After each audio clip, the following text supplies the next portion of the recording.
Hello बच्चों, let's read the question. The question says let n be the set of natural numbers and r be the relation on n cross n defined by AB is related to CD if and only if AD is equal to BC for all ABCD belongs to n. Show that R is an equivalence relation. तो बच्चों की concept जो हमारा होगा to solve this question is equivalence relation.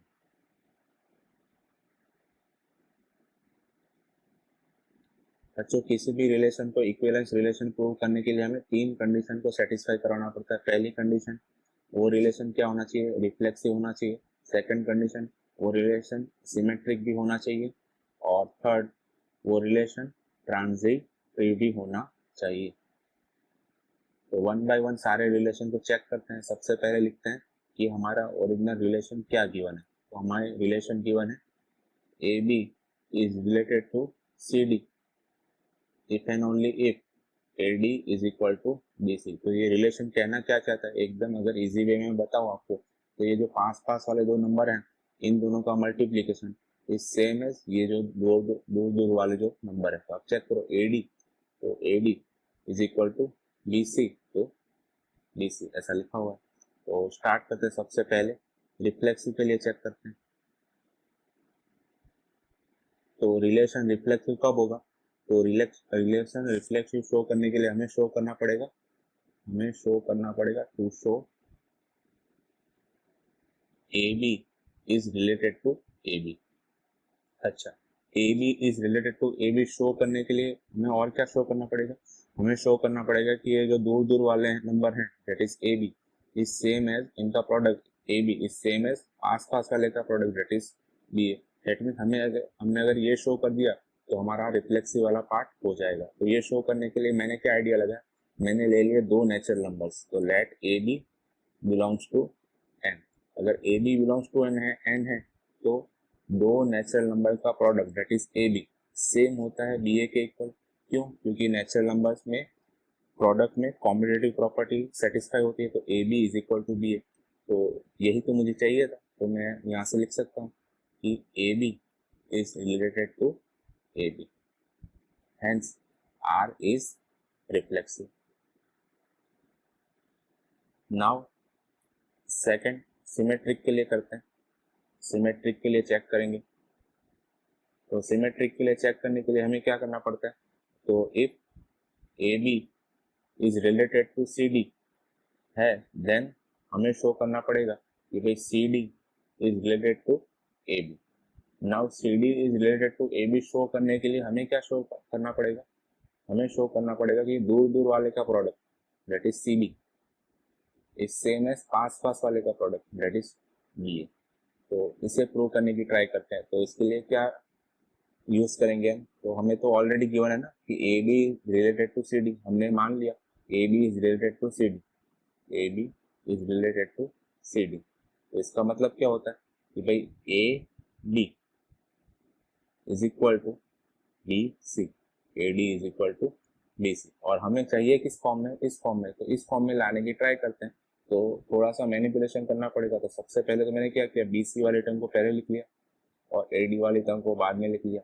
फिर क्या किया, again ये सारे नेचुरल नंबर्स हैं तो ये उनका प्रोडक्ट क्या होगा? कॉम्पिटेटिव प्रॉपर्टी को सेटिस्फाई कर देते। तो आप बी सी फाइंड करो या फिर सी बी फाइंड करो, दोनों की वैल्यू सेम आती है।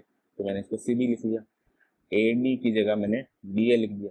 चेक करो ये दोनों एक्सप्रेशन सेम आ रहे हैं। तो हो गया। इससे हम क्या लिख सकते हैं? इससे हम लिख सकते हैं कि C D is related to A B, therefore R is symmetric. अब लास्ट कंडीशन चेक करते हैं ट्रांजिटिव के लिए। ट्रांजिटिव, तो ट्रांजिटिव चेक करने के लिए क्या करना पड़ता है? हम मान के चलेंगे कि A B is related to C D and C D is related to E A. अगर ये है तो हमारा टारगेट क्या होगा ट्रांजिटिव शो करने के लिए? हम शो करेंगे to show A B is related to E F. अच्छा, A B is related to E F show करने के लिए हमें क्या करना पड़ेगा? हमें शो करना पड़ेगा ए एफ, दूर दूर वाले का product A F is equal to आसपास वाले का प्रोडक्ट दैट इज बी। तो ये हमारा टारगेट है। तो इस टारगेट को अचीव करने के लिए हम क्या करें, तो हमने ये मान के चले कि भी A B is related to C D. तो इससे हम क्या लिख सकते हैं, इससे हम लिख सकते हैं कि भाई A D is equal to B C, and second ये है C D is related to E F. तो इससे हम क्या लिख सकते हैं, C F is equal to B.